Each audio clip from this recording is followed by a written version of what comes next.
Note, this video is part of a larger series on speed solving the FTO. Click the playlist link in the description to see the rest of the videos.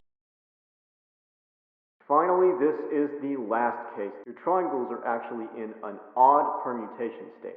Very unfortunately, this case is pretty awful. No matter what you do, it's bad, and just take the one flip. At some point, I would like to really find an algorithm to deal with this case better, but this is what we have for now. If only there was a better way. Well, now there is. Enter the odd TCP algorithms. These are very similar to the even TCPs that I covered in one of my previous videos, but these now solve the odd permutation pair formation cases. And amazingly, the algorithms are actually really efficient. This was something that I was always trying to figure out actually for quite a while, but never managed until I realized there was something that we can do that actually makes these cases really good. So here's the idea. Normally, the reason why these cases are just so bad is because they're close to a regular TCP case, but the problem is there's just two triangles that are swapped over. And in a state like this, it's not very efficient to try and find algorithms here. They end up being pretty bad. However, a while ago, I did make a pretty cool discovery. If we take this case here and we just apply a single AUF like this to it, there is actually an 8-move commutator that allows us to turn this odd pair formation state into an even one. And it goes like this.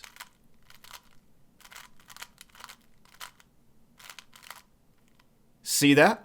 Now, from this point, we can actually just use one of our regular TCP algorithms that we already know to solve this case now, and we can actually use the form mover for this one.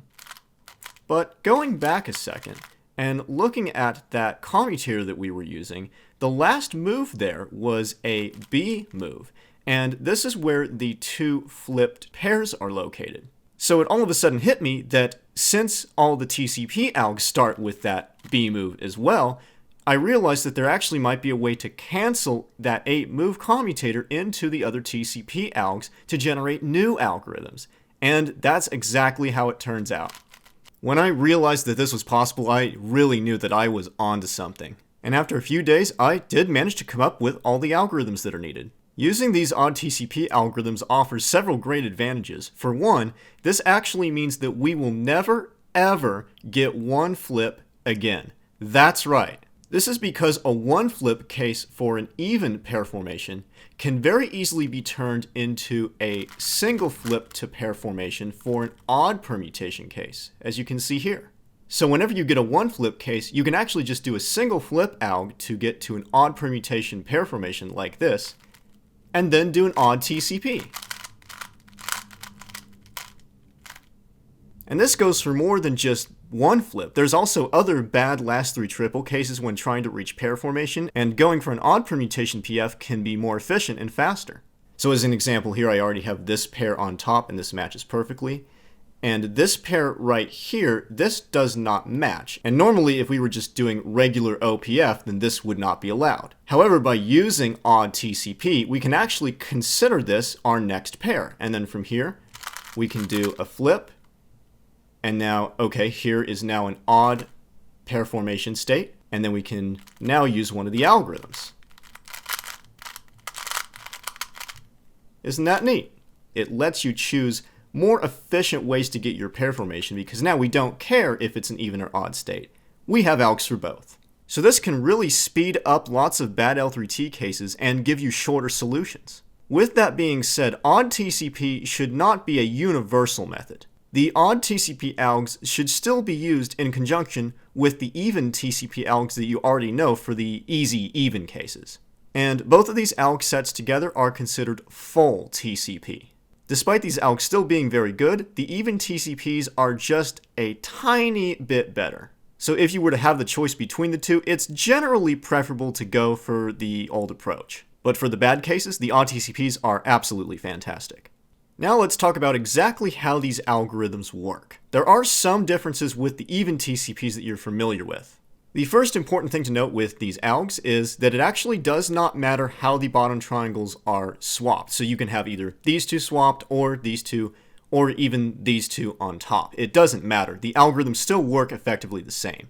Secondly, as you saw before, the algorithms aren't executed from the actual pair formation state like this. First, we have to apply an AUF and then go into the algorithms.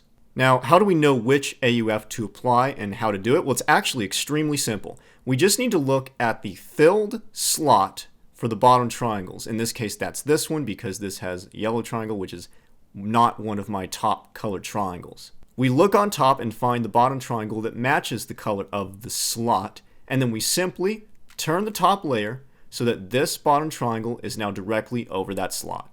In my case, this is the pink triangle and pink slot, but it can be whatever color. They just need to match. Note in this case that this was a U move to do this, but it could have been this triangle, in which case we would do a U prime to set it up. But again, the point is to match the bottom triangle over the same color of the filled slot. Luckily, only the things that I've really mentioned there are the significant differences. Most of everything else actually works pretty much the same way, and so these algs are actually very easy to learn, especially if you already know even TCP, which you definitely should know before jumping into this. But with all that out of the way, let's go ahead and get into the algorithms. Alright, so now the recognition for each of these algorithms is again based on your corner permutation state, just like with the even TCP. But instead of the direction that the triangles have to cycle, it is based on the AUF that you apply to set it up. Now for each of these cases, I'm going to show them with the AUF solved from the pair formation state. But again, keep in mind that this last layer could be in any of the three orientations. Here is the first case. As we can see, our corners are solved relative to the top layer, and our AUF is a clockwise turn, a U move, to place that bottom triangle over the matching slot. And the algorithm for this case is the following. We rotate the puzzle to this angle, so that way the two top pairs are away from us. And this is the algorithm here.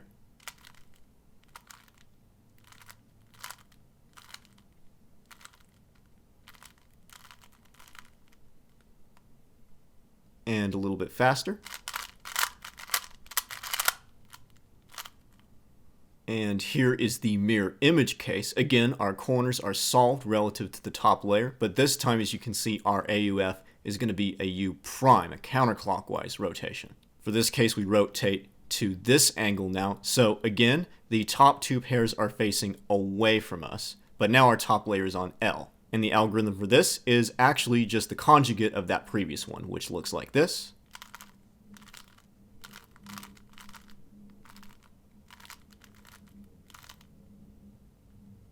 And a little bit faster. These two algorithms are effectively that 8-move commutator that I mentioned earlier, canceled into a single flip to finish. We cancel a total of 3 moves, and this gives us, of course, a 9-move algorithm. Alright, now for the next set of algorithms. Here is the third case. What we can see is that now our corners have to cycle clockwise to be solved on this top layer. And our AUF is the same idea. It's clockwise to match up the triangle over the slot. In other words, the AUF goes in the same direction that the corners have to cycle in order to become solved. For this case, again, we rotate to this angle, kind of like before. And now the algorithm for this is the following.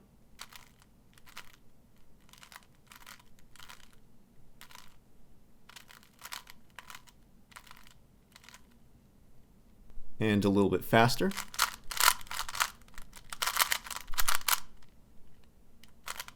And here is now the mirror image of that case. As we can see now, the corners have to cycle counterclockwise relative to the top layer to become solved. And our AUF is the same. It is counterclockwise to match that triangle over the slot. For this case, again, we rotate to here, putting those two top pairs away from us. And now this is simply the conjugate of the previous algorithm, kind of like earlier, which looks like this.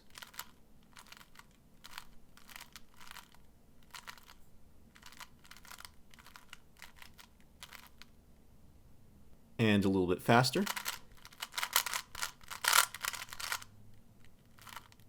These two algorithms are effectively, again, the 8-move commutator, but now being canceled into that 8-move TCP for when you had solved corners. Miraculously, the cancellation here is actually 5 moves, and we end up with 11-move algorithms. Pretty crazy.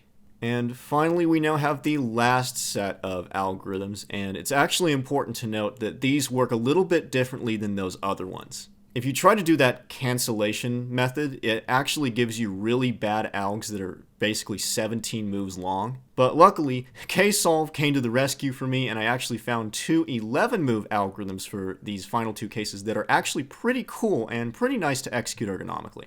However, two things must be noted. First of all, these algorithms are actually executed from a slightly different angle than those previous two sets that we were dealing with. Also, it's very important to note that these two algorithms that I'm showing are not pure algorithms. They are actually affecting some triangles in the bottom layer here, and it's important that your bottom layer is solved in order for these to work. Here is the first case of this set. As you can see, the corners need to cycle counterclockwise relative to the top layer to become solved, and our AUF is now clockwise in order to put the bottom triangle over the slot. So now, for these cases, they're going the opposite direction of each other. So to show these algorithms, I'm going to show them in an intuitive way to kind of make them a little bit easier to remember, because if I just give you the moves, it's going to be very confusing. The idea is to do some setup moves, then a flip, then undo some setup moves, and then solve it. That's effectively how these work. So for this case, unlike before, instead of rotating to here, to this angle to do it, we actually stay in the same orientation. And again, our bottom triangle is towards us like this. And the algorithm is the following. We do R, U. Then we do a sledge from this angle. So usually I like to rotate like this. So we now do F prime, U, F, U prime. And then undo that top layer AUF. So that would be a U prime, but I like to kind of execute it like an R prime, like this. And we finish by rotating this way to this angle and doing F, U prime, F, U. And there it is. Solves it. Another way that you can execute it is by actually rotating to here first and doing F, R, then a sledge, then an R prime, and rotating like this with an RO move. Then from this angle doing U, F prime, U, F. Right, so now I'll try my best to do this fast. There you go. If that alg is weird, I agree, but this is actually the best alg that we have for this case. Trust me, I have tried looking for other ones that are more ergonomic, and this is what we've got. And here is the mirror image case, the final case in the Odd TCP set. We can see that for this one, the corners have to cycle clockwise relative to the top layer to become solved, and the AUF is now, as you guessed it, counterclockwise to place the bottom triangle over the slot. So again, going in opposite directions, but now the opposite scenario. For this one, again, we do not rotate to this angle to do it like we did for those previous sets of algs. Instead, we rotate like this from this angle. So again, our two pairs are on the right-hand side in this right layer here. So effectively from here, that's a UO prime rotation. Luckily, this alg is a little bit better than that previous one in terms of ergonomics. And it goes like this. We now do R prime, U prime. Then from here we do a hedge, R, B prime, R prime, B. Then a U. Then rotating to this angle for flip grip, we do F prime, U, F2, U prime. And that solves it. And finally, here's that alg executed a little bit faster.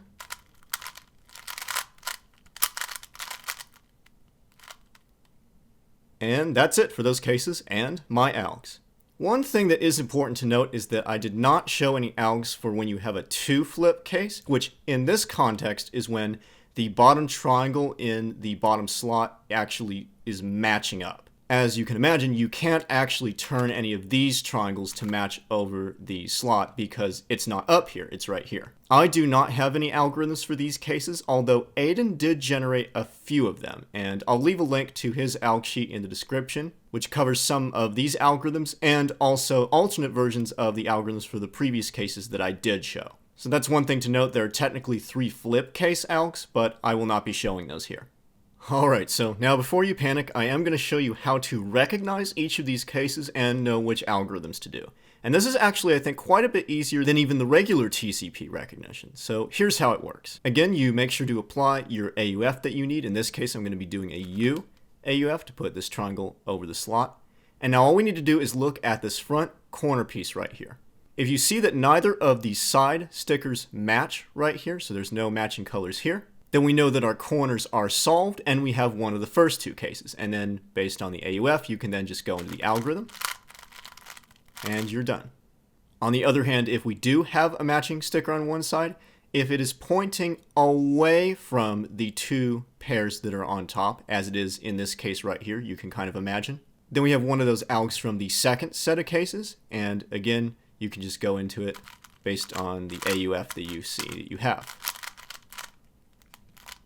And finally, if you have the situation where the matching sticker is pointing towards your two top pairs, so now you can see that it's on this side where your two top pairs are, then you have one of the third and final set of cases. And again, from here, you can just rotate to make sure that your two top pairs are in your right layer, and then whether your bottom triangle is here or here, you can go into your algorithm. This recognition is pretty simple actually, and it can get nearly instantaneous with practice, so that should be pretty easy to get down. Also remember that the algorithms preserve your layer orientation, so you can also predict your AUF at the end once you're done. Alright, so now I'm going to go over several things to keep in mind if you're going to go for an odd TCP and what to do in those situations. Just like with even TCP pair formation, you can still avoid two flip in exactly the same way. You just need to track your last unpaired triangle, make sure that your last flip does not send it into the correct slot prematurely. Here's an example case here. So what we can see is I have this pair, and then I also have this pair. And you can tell that this is an odd permutation because one of them matches perfectly and the other one does not. Or you'll have a situation where effectively these two would need to swap places to have it be correct. So recognizing that you have an odd pair formation is really not too difficult. So in this case right here, if I'm holding it like this, I don't want to do a sledge to flip these two pairs to the top because that's going to send this triangle to this slot in the back and we get a two flip scenario. So what we should do instead is a hedge, and that'll send it to this slot, just like this.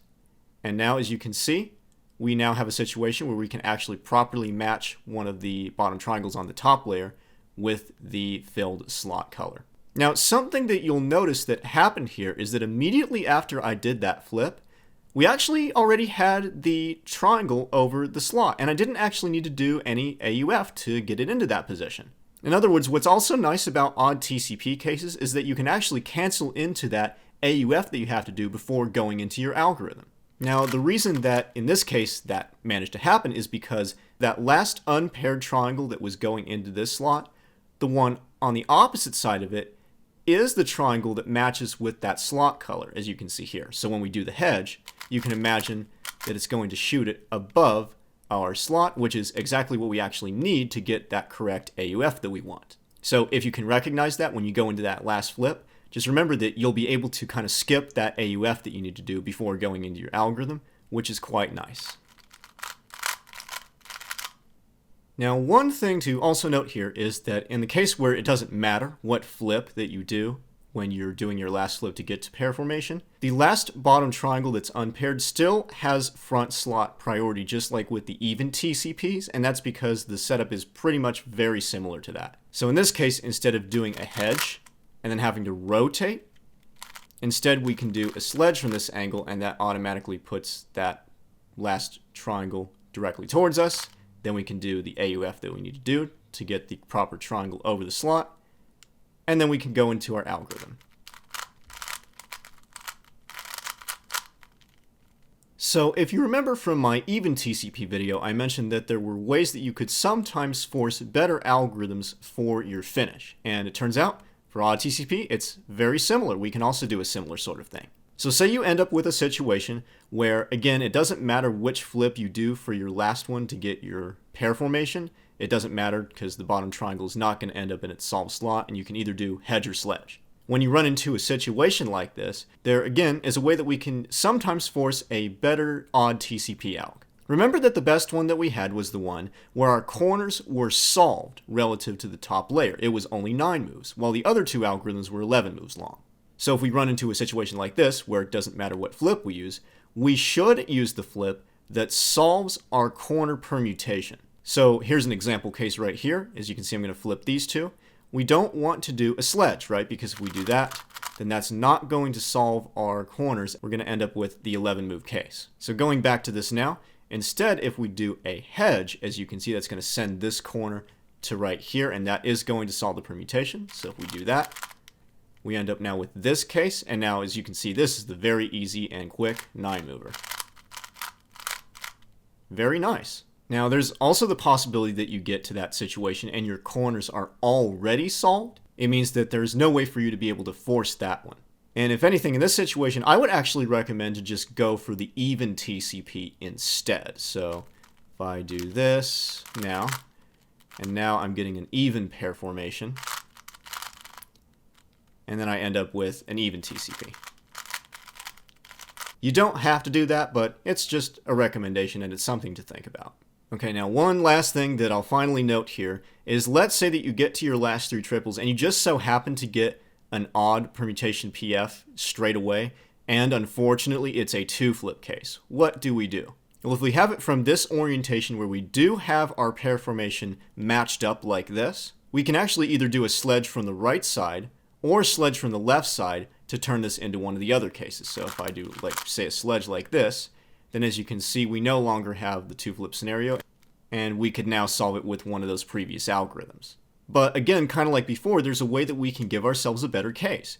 If we choose the flip that solves our corner permutation, which in this case was not the right sledge, in this case it's actually going to be the left sledge, this corner will go here, which will solve the permutation. So if we do that, we now get this case where we have solved corners. Now we just do the AUF, and now this is the very nice 9-move case. Now let's suppose that you have the worst case possible that you could even imagine, where our corners are solved here and we have 2 flips, so it looks something like this. Man, this is pretty ugly. Then what you can do, and this is just an idea, you may want to do this or not, you can choose to do 2 flips to just flip over this one here and one of these other ones. So in my case, let's say that I just flip these 2. So from this angle, I then do a hedge, sledge, like this. And now what this gives me is the 9-mover once again, which is quite nice. Unfortunately, that one does take 2 flips to get to instead of just the 1, so it's a little bit less efficient, but it's something to consider trying. Alternately, you could just do the single flip and then take one of the 11 movers. It's really up to you. Alright, well, I think that's going to about conclude it for Odd TCP. I'm actually really happy that I was able to find these algs, and now that we have them, it's quite nicer to actually deal with these cases now. Once again, I recommend using these in conjunction with the even TCP algs that we already have. It'll just make it nicer to be able to choose which one is the faster approach to solve last 3 triples. Doing it on its own is really not recommended because, as I've mentioned previously, the algorithms are not quite as nice as the even cases, although they're still pretty darn good. I have been using Odd TCP algs in quite a few of my solves now, and they have really helped. Even though it is slightly more algorithms to learn as opposed to the even TCP's 6 instead of 4, I still recommend giving it a try, and it should definitely help improve solves for those bad cases. That's it for this video. Be sure to check out the others through the playlist link in the description.